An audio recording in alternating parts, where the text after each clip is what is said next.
What is the difference between depression and anxiety? Now, somebody gave me a very, very easy explanation. Depression is the fear of the past or things that happened in your life in the past and yet you cannot do anything about it. So your brain is stuck. Anxiety is the fear of the future. Things that you fear will happen and you do not have control over those particular items. So your brain again is stuck. For both past and future, you have zero control. Something happened in your life, it happened. You can't change it. The only thing you can do is to learn to live with the repercussions of whatever happened in your past. Now, for the things that you fear about the future, you also do not have any control. The only thing maybe you can try and do is to prepare for that future, try to do what you can do to maybe alleviate that fear that you have. But both of them, the underlying thing is fear.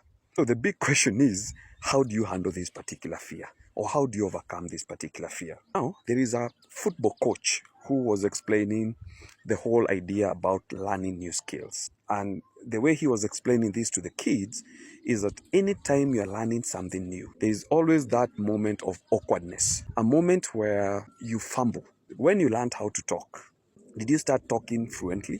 When you learned how to walk, did you start walking smoothly? Anything that you have ever learned new, even when you went to class the first time you got into a particular subject, there was those moments of acting silly or fumbling around, being laughed at, being made a joke of until you master that particular skill. When you master that particular skill, those things now become effortless and those moments of stupidity, of silliness become more of a joke. It's the same case with fear. A lot of the things that we fear, especially about the future, 80-90% of those things will not happen as a fact. The things that happened in your past, again, you can't do much about it. What you are in control is your reaction to all those things and how you're able to manage that particular process. This is something that I've been trying out to do, even now, me myself. Anything that I fear, I will always try and confront what we call then uncomfortable conversations.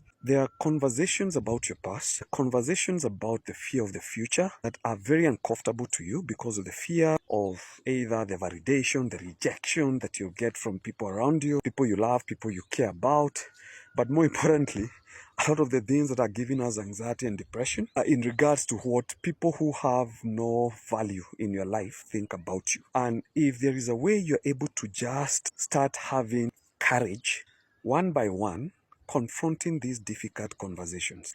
It can be a difficult conversation with your parents, a difficult conversation with your spouse, your siblings, your kids, your workmates, your bosses. The trick for me right now is you prioritize. What are these things that are really scaring you? Then, who is responsible for that fear?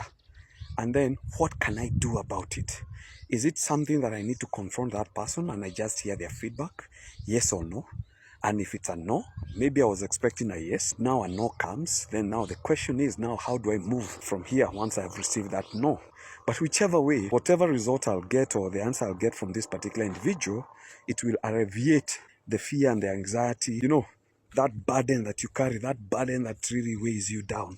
And then there are conversations that you don't need to have, especially those conversations where it's obvious people have shown you this is either how they think about you or this is how they treat you. They hold you in whatever regard. Their conversation you just let go. You don't need to also to explain to everybody. You don't need to have conversations with everybody. Let bygones be bygones and just move on. In terms of the future, whatever comes, you'll handle it. As long as today, whatever you're doing, the small acts that you're doing today, they're preparing you for that particular future.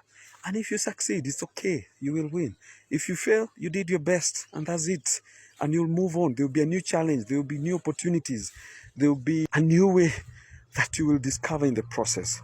And then finally, there is this whole element about micro activities. Every day, what are those small activities that you're doing that direct you or push you towards your goal? Both from a spiritual point of view, personal point of view, health point of view, society. Toka asubuhi, from morning to evening. What are those small activities that you're doing?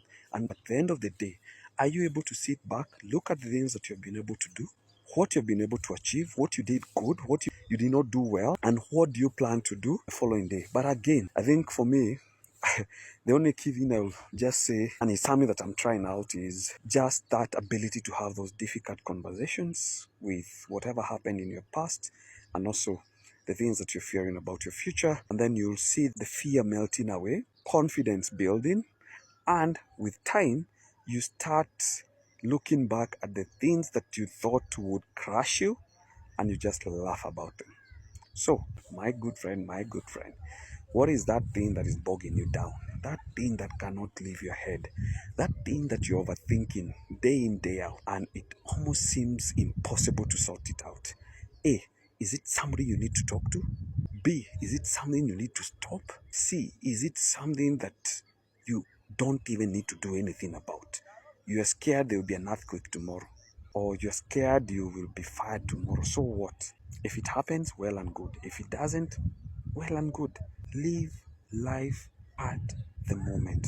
What is happening to you today as you listen to this video? That's the most important thing. What you're doing today to be able to take care of the future, that's the most important thing.